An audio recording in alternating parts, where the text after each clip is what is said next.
My name's Ethan Miller. I'm 33 years old, a mechanic from a small town just outside of Dallas, Texas. For most of my life, I thought I had everything figured out.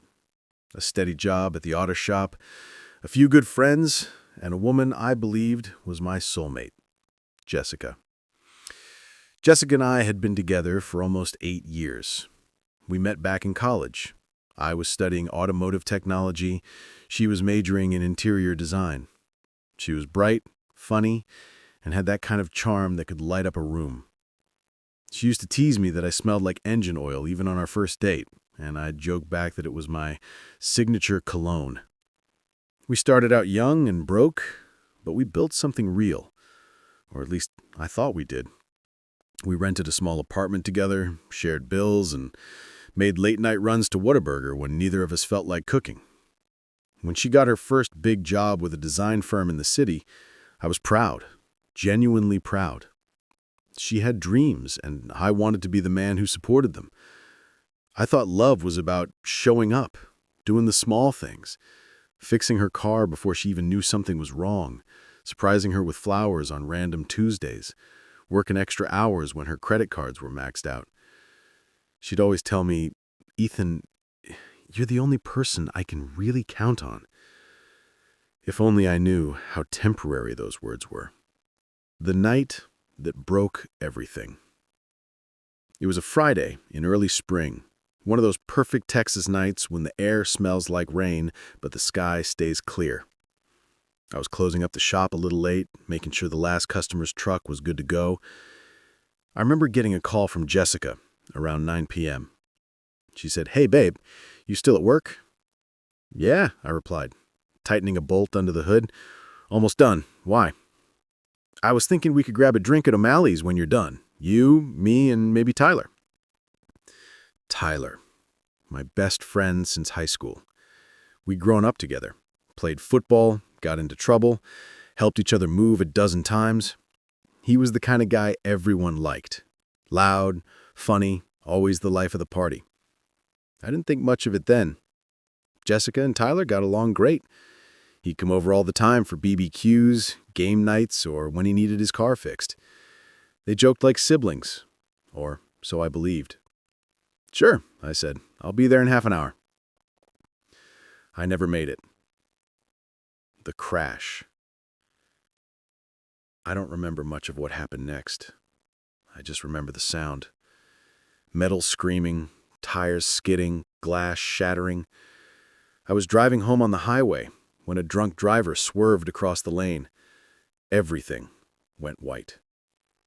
Next thing I knew, I was waking up in a hospital bed, with my left leg in a cast, a fractured rib, and stitches along my forehead. Jessica was there, sitting beside me, holding my hand. Her eyes were red and swollen from crying. "Oh my God, Ethan, you scared me so bad I thought I lost you." I tried to smile, but every movement hurt. "Guess I'm too stubborn to die," I said weakly. She laughed softly, and for a moment, everything felt okay. She stayed with me the first few days, brought me food, talked to the nurses, held my hand during the night when I couldn't sleep. I remember thinking how lucky I was to have someone like her. But slowly things started to change. Signs I ignored. By the second week, Jessica started showing up less. She said work was getting busier, new clients, late nights at the office. She'd drop by for an hour or two, always looking tired, always checking her phone. Sometimes she'd leave early, saying she had to meet with a contractor or finish a presentation. Tyler visited more than she did. He'd bring me burgers, joked about how clumsy I was, told me everyone at the shop missed me. He'd sit by my bed, watch the game on the little hospital TV, and talk about random stuff to keep me from going crazy. At first, I was grateful. I told him, "Man, thanks for having my back." He grinned and said, "Always, bro, you do the same for me." But there were moments, small, strange things that I noticed and brushed off, like how Jessica would sometimes text when Tyler was in the room and his phone would buzz a few seconds later, or how she'd suddenly act weird when I mentioned him, her tone changing, eyes darting away. Once, when Tyler was leaving, I thought I saw him and Jessica exchange a look, quick but loaded with something I couldn't name. I chalked it up to paranoia. Maybe it was the pain meds messing with my head. But deep down, something didn't sit right. The distance between us. After I was discharged, I had to stay home for recovery.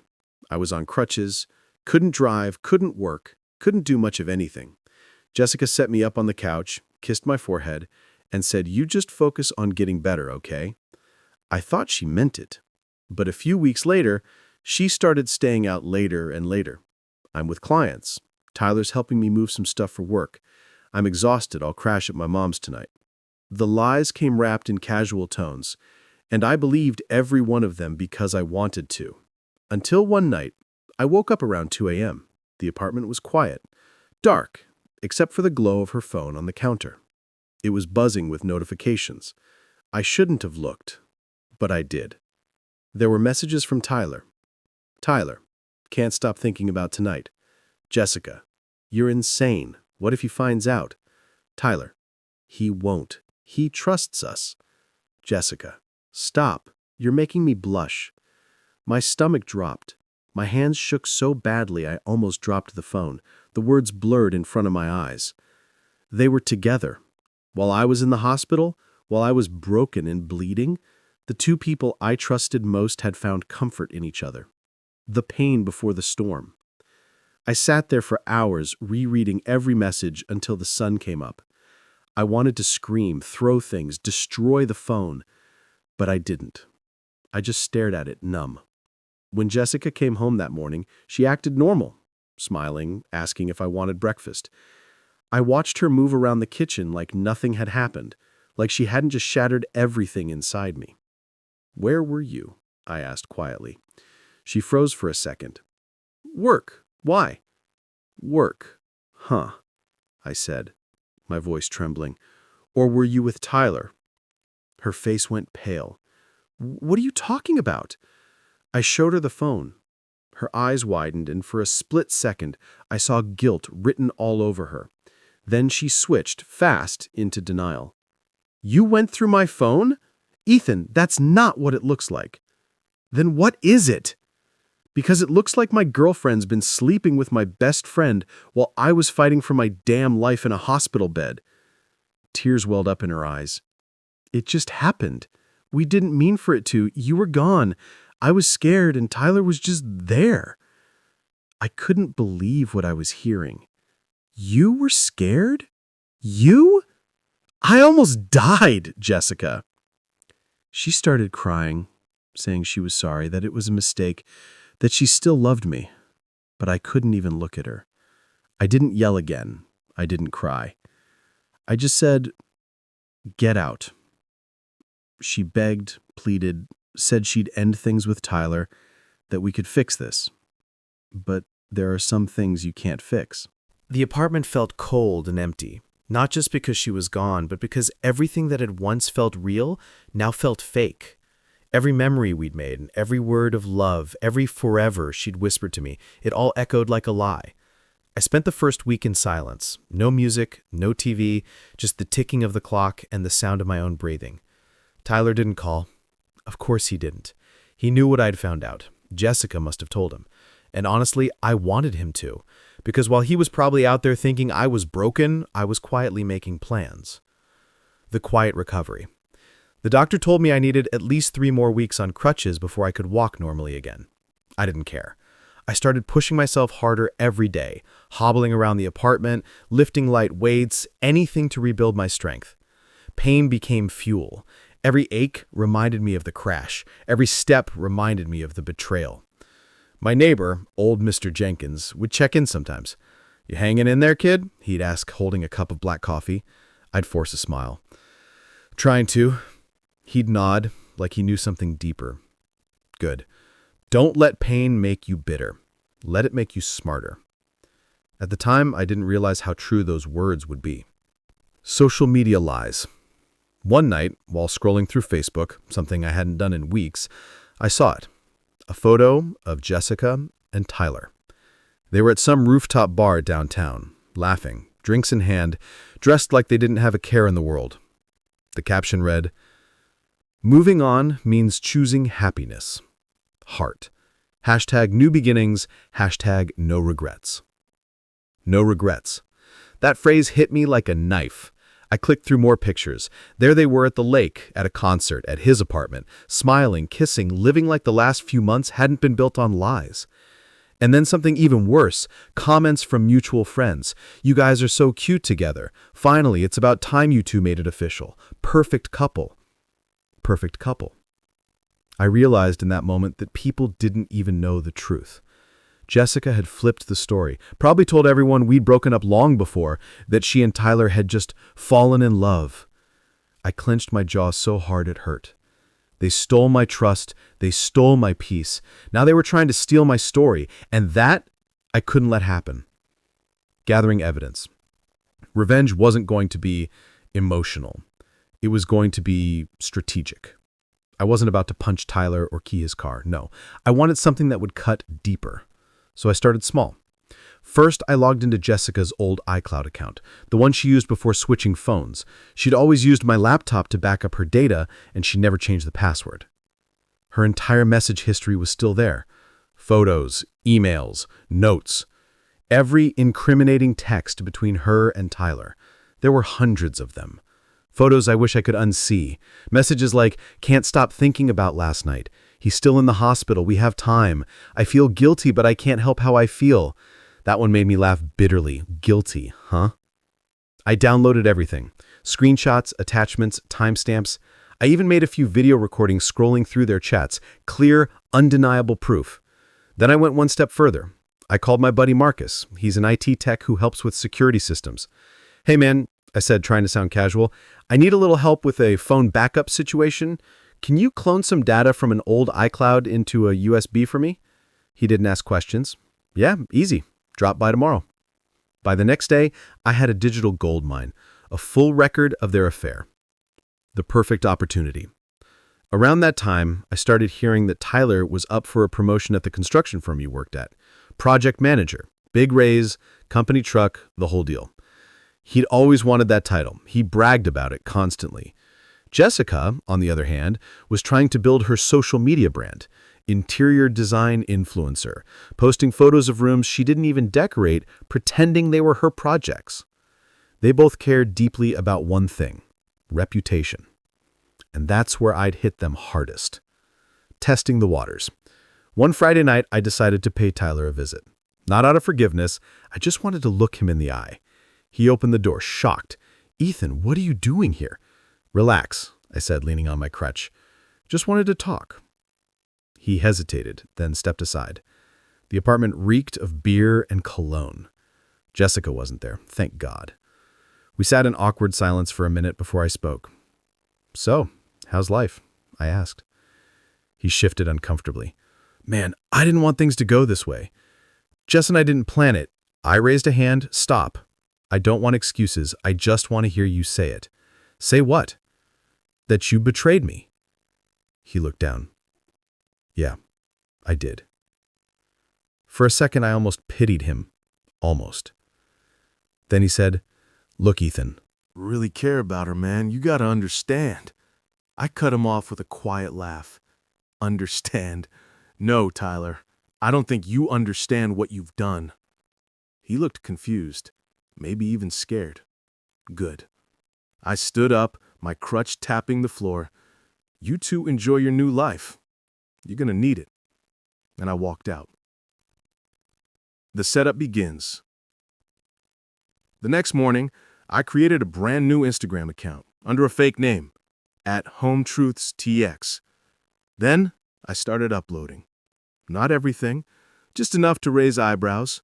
Screenshots of texts with their initials blurred out, photos of Jessica's design projects, alongside proof they were stolen from Pinterest. A video montage titled, "What People Do Behind Closed Doors." Within hours, the account started getting traction. People love drama, especially local drama. I made sure the captions were vague, but specific enough for anyone who knew them to connect the dots. And then I sent the link anonymously to Jessica's design firm and to Tyler's boss. By Monday, chaos erupted. The fallout begins. Jessica's boss called her in first thing in the morning. From what I later heard, they confronted her about plagiarism and professional misconduct. Her contract was suspended pending investigation. Tyler, meanwhile, didn't show up for work that day because he was too busy trying to do damage control. Apparently someone, probably his boss, forwarded him the same post with a message. Care to explain this? He tried to laugh it off, saying it was fake, that someone was trying to ruin him. But it was too detailed to be fake. I sat in my living room, sipping coffee, watching it all unfold online like a movie.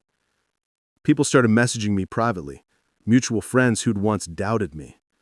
Dude, I'm so sorry. We had no idea.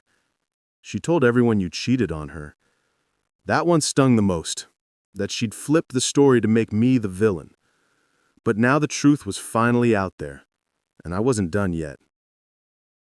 The video. Remember that night I caught Jessica's phone buzzing? Well, she had left behind an old camcorder, something we'd used years ago for vlogs. Guess what I found on the memory card? A recording of her and Tyler at a hotel room. She'd probably set it up for her social content and forgot to delete it. It wasn't explicit, but it was damning. They were kissing, laughing, talking about me. He still has no idea, she said, giggling. Tyler smirked. We'll tell him when he's ready. When I'm ready. I didn't upload that one publicly. I'm not cruel. But I did send a short edited clip to both of their phones with no message attached. Just enough for them to know I had everything. The confrontation. A few days later, Jessica showed up at my apartment. She looked exhausted. Dark circles, messy hair, shaking hands. Ethan, please, she said as soon as I opened the door. You have to stop. You're ruining our lives. I stared at her. You mean the lives you built on my pain? Tears streamed down her face. I made a mistake. I know I hurt you, but this is too much. Tyler's lost his job. My firm suspended me. Everyone is turning against us. I leaned against the doorframe, calm. Funny how the truth sounds like revenge to people who lie. She broke down sobbing. You loved me once, Ethan. I did, I said quietly. And look where that got me. She tried to reach for my hand, but I stepped back. Please, she whispered. I don't know who you are anymore. I looked her dead in the eye. Neither do you. Then I shut the door. The aftermath. Over the next few weeks, things spiraled for them. Tyler moved out of his apartment when his landlord found out he'd trashed the place during a drunken meltdown. Jessica vanished from social media entirely. For the first time in months, I felt peace. Not happiness, not satisfaction, just quiet. But one thing still haunted me. That night of the crash. The more I thought about it, the more I realized something strange. The drunk driver that hit me, he'd been arrested, yes, but the police report mentioned something odd. My car had been parked on the shoulder for almost 5 minutes before impact, which didn't make sense. I never pulled over. Unless someone had made me stop. Someone who didn't want me to make it to O'Malley's that night. And suddenly, a terrifying thought crossed my mind. What if that crash wasn't an accident? I couldn't sleep for days after that thought hit me. What if my car crash wasn't just bad luck? What if it was something else? Something planned? It sounded crazy at first, like the kind of paranoia that comes from too many sleepless nights and too much anger festering inside. But the more I replayed that night in my head, the less sense it made. The police report said my car had pulled over to the shoulder right before the collision. My memory didn't match that. I remembered headlights coming fast from behind, the blare of a horn, then pain and nothingness. I hadn't pulled over. I hadn't even slowed down. So why did the report say I had? And who would have wanted me off that road? The report. The next morning, I went to the county sheriff's office. The woman at the front desk looked up when I hobbled in. "Can I help you?" she asked. "Yeah," I said, setting my crutch against the counter. "I was in an accident about 3 months ago. I need to look at the full report." She typed something on her computer, then printed a few pages. "Here you go. That's all we have on file." I thanked her and took the papers to a bench outside. The spring wind was warm, but my hands were ice cold as I unfolded the report. It detailed everything: the time, the weather, the other driver's name, blood alcohol level, estimated speed, damage assessment. Then one line caught my eye. "Victim vehicle found stationary on the right shoulder of I-45, hazard lights active." Hazard lights. That meant someone, me, supposedly, had pulled over, turned on the blinkers, and sat there for nearly 5 minutes before the drunk driver hit. I kept reading.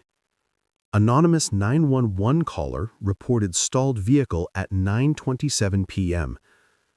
That was almost exactly the time I remembered Jessica calling me. Something twisted in my stomach. I checked the timestamp again, 9:27 p.m.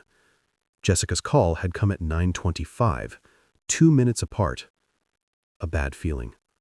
I went home and plugged my phone into my laptop. I still had my old backups. I searched for that call log, found it immediately.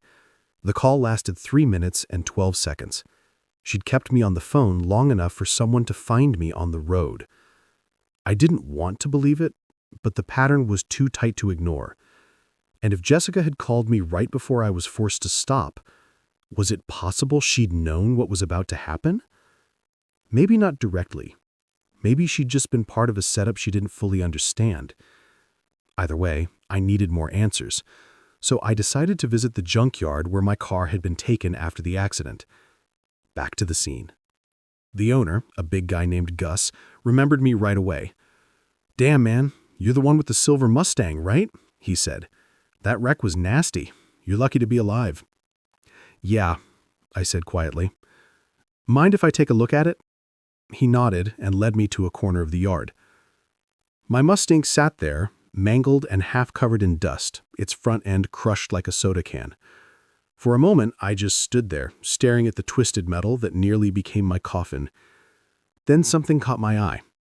The front tire on the driver's side was sliced clean through, not from the impact, from a blade. "Hey, Gus," I said, trying to sound calm. "Was that there when you got the car?" He squinted. "Yeah, that's how it came in. Tire was sliced. Cop said maybe it blew during the crash." But it didn't blow. The cut was straight, deliberate. I could see it even through the grime. The chill ran down my spine. That wasn't an accident. Someone had tampered with my car. Connecting the dots. That night I couldn't eat, couldn't think straight. I just kept pacing the living room, running the same questions in circles. Who would want to hurt me? Why? The obvious answer was Tyler. He knew I was supposed to meet them at O'Malley's that night. He also knew I'd be driving that route. Maybe he wanted to make sure I never showed up. Maybe the affair wasn't the only betrayal. So I started digging. The financial trail. I logged into our shared bank account, the one Jessica and I used before the breakup. She'd removed her name after she moved out, but the records still showed all her old transactions. And there it was. A $300 withdrawal 2 days before the crash. ATM location, a gas station near Tyler's apartment. I cross-checked that date with Tyler's Venmo activity because he was sloppy with privacy settings, and he'd sent $300 to a guy named D. Lowe with a note, "For the favor." A favor. 2 days before my tire slapped. I never realized how quiet a house could be until I came home to one that didn't have her in it.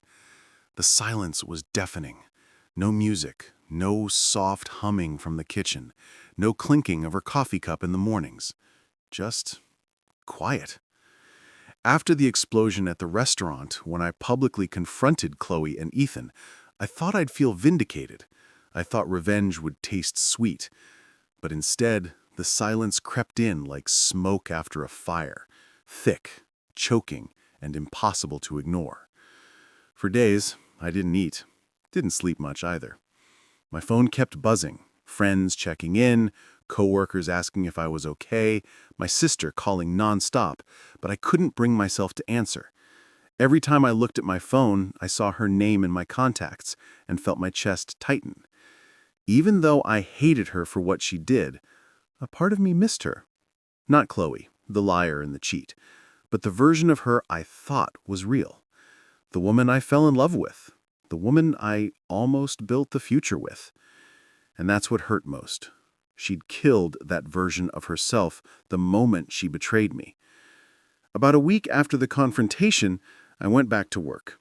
My boss, Frank, was surprisingly understanding. He'd heard the gossip. Everyone in our department had. I could feel the pity in their eyes when I walked in. People whispered, and I knew exactly what they were saying. That's him, the guy whose girlfriend cheated with his best friend. Damn, that must have been brutal. It was humiliating, but I held my head high and acted like I didn't care. The truth was, I was done being the victim. That weekend, I started working out again, running every morning before sunrise. I cleaned out every trace of Chloe from my apartment, every piece of clothing, even the coffee mug she left on the counter. It wasn't just about purging her. It was about reclaiming my space. Still, no matter how many miles I ran or boxes I threw out, I couldn't shake the feeling that something unfinished lingered between us. Because there was one thing she didn't know. I still had access to her shared cloud account. Late one night, I logged into it, not because I wanted to torture myself with old photos, but because I needed answers. What I found wasn't just pictures of them together. It was worse. There were videos, messages, screenshots, all showing that their affair had been going on for months before I ever suspected anything. And there was one message thread that made my blood run cold. Ethan. Once he's out of the picture, we'll have everything we need to launch the new brand. Chloe. He'll never see it coming. He trusts me completely. That's when I realized this wasn't just about love. It was about money. About betrayal on a level I hadn't even imagined. They were using me, my marketing work, my business contacts, even my designs. Ethan was trying to create his own startup, using everything I had built, and Chloe was the inside woman. The rage that hit me was unlike anything I'd ever felt. They hadn't just broken my heart. They'd tried to steal my future. That night, I didn't sleep. I stayed up drafting emails, gathering proof, and organizing everything into folders labeled evidence. I wasn't going to attack impulsively this time. I was going to plan it out. By morning, I had a full case laid out, screenshots of conversations, stolen designs, and audio clips I'd found on Chloe's phone backups, all pointing to a clear case of intellectual theft and fraud. I sent the file anonymously to the company's legal department and waited. Ethan was under investigation. Chloe's name surfaced in the internal report too. They both got suspended pending review. But that wasn't enough for me. I wanted them to know exactly who had taken them down. I waited until the day of the disciplinary hearing. As they were walking out of the building, faces pale, voices low, I pulled up in my car. Chloe froze when she saw me. Her expression was a mix of guilt, fear, and disbelief. Ethan tried to act tough. "You think this'll stop us, man?" he said. "You've got no idea who you're messing with." I smiled, a cold, sharp smile that didn't reach my eyes. "Actually, Ethan, I know exactly who I was messing with. You're the guy who used to call me brother. And she's the woman who swore she loved me." I paused, leaning out of the car window. "But here's the thing. You both underestimated me." Then I drove off, leaving them standing there, surrounded by whispers and stares. For the first time in months, I felt in control again. Over the next few weeks, their lives unraveled. Ethan got fired. Chloe was blacklisted from several firms after the internal investigation results leaked online. Their so-called new startup never saw the light of day. Investors backed out, fearing legal trouble. Meanwhile, I started rebuilding my own career, this time on my terms. I got a new job offer from a rival company, one that had been watching how I handled the crisis. They respected the professionalism, the strategy, the patience. For the first time, I felt like my future wasn't tied to anyone else's lies. But even then, something still gnawed at me, because as much as I'd wanted revenge, it didn't fix what they broke inside me. One night, out of nowhere, Chloe showed up at my apartment. I hadn't seen her in weeks. When I opened the door, she looked different. No makeup, no confidence, just a broken shell of the woman I used to know. "Can we talk?" she asked softly. Part of me wanted to slam the door in her face, but another part, some stubborn human part, let her in. She sat down on the couch, eyes glistening. "I know you sent the files. I know it was you." I didn't respond. Tears rolled down her cheeks. "You ruined my life." I almost laughed at the irony. "You ruined my life? You destroyed mine long before this." She wiped her eyes, shaking her head. "I didn't mean to fall for him. It just happened." "Right," I said bitterly. "Like betrayal just happens." Then she looked at me, voice trembling. "I thought I loved you, but Ethan made me feel alive again. I was wrong. He used me too." For a moment, I saw the truth in her eyes. Not love, not redemption, but regret. Raw, aching regret. And for the first time, I didn't feel angry anymore. Just done. "You should go," I said quietly. She hesitated, like she wanted to say something more, but instead she nodded, grabbed her purse, and left. As the door clicked shut, I felt a strange calm wash over me. That was the closure I didn't know I needed. The next morning, I packed my bags and took a trip upstate. No phones, no reminders of the past, just me and the open road. For hours, I drove through winding roads, stopping at small diners, talking to strangers who didn't know my story. It felt good to be anonymous again. That night, as I watched the sunset over the lake, I realized something important. Revenge might satisfy the ego, but forgiveness frees the soul. I didn't forgive Chloe for her sake. I forgave her for mine, because I was done carrying her mistakes on my back. And for the first time in months, I smiled. Really smiled. Because I finally knew who I was without her. When you've been broken in ways you didn't see coming, the hardest part isn't moving on. It's rebuilding who you were before it all fell apart. After that road trip upstate, I decided I wasn't going back to the same version of my life. I quit my job at the marketing firm that reminded me of Ethan. I sold the apartment Chloe and I had once shared, and I bought a one-way ticket to the West Coast. No plan, no safety net, just a promise to myself that I would start over. I landed in Portland with 2 suitcases, a small savings account, and the kind of emptiness that either destroys you or pushes you into something greater. At first, the loneliness was unbearable. I'd wake up in the middle of the night, half expecting to hear her voice, to smell her perfume, to feel that false sense of comfort I'd grown addicted to. But each time I didn't, it reminded me that she was gone, and that maybe that was exactly how it was supposed to be. I rented a small studio above a coffee shop downtown. It wasn't much, but it was mine. And more importantly, it was quiet in a different way. Not the haunting kind of silence that reminded me of loss, but the peaceful kind that hinted at healing. I started freelancing again, slowly rebuilding my client list. My reputation had taken a hit after everything went down, but when people saw the quality of my work and my dedication, they started to come back. By month 3, I was back on my feet financially. By month 6, I was doing better than before. Still, I didn't feel whole yet, because success doesn't erase pain. It just hides it under a shinier surface. One evening, while I was walking along the riverfront, I ran into someone unexpected. Ethan's older sister, Melissa. She'd always been kind to me back when Ethan and I were close. She looked surprised to see me, but smiled gently. "Hey," she said, "I heard what happened. I'm so sorry." I nodded, unsure what to say.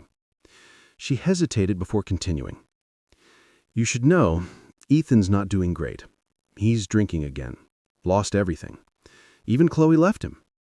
That last part caught me off guard. "Left him?" I asked. "Yeah," Melissa said. "After the investigation and all that fallout, they tried to make it work, but you can't build a future on lies. She left him a few months ago, moved out of state, I think." For a moment, I didn't feel triumphant. I didn't feel pity either, just closure. They'd both gotten exactly what they'd built for themselves. That night, back in my studio, I poured a drink, not out of sadness, but reflection. I thought about how easily trust can be broken, how deeply betrayal cuts, and how sometimes the people who destroy you are the ones who once swore to protect you. But I also realized something I hadn't before. I survived. And not just survived, I evolved.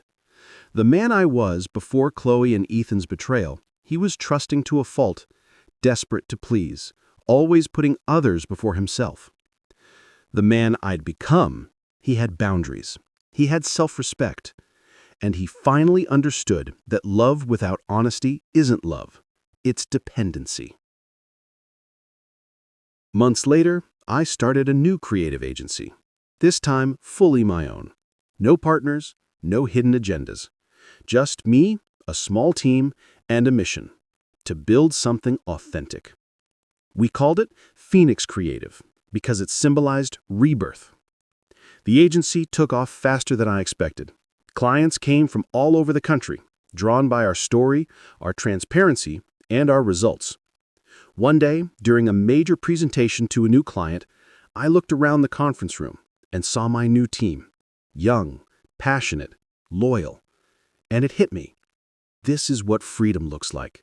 No ghosts from the past, no fear of betrayal, just purpose.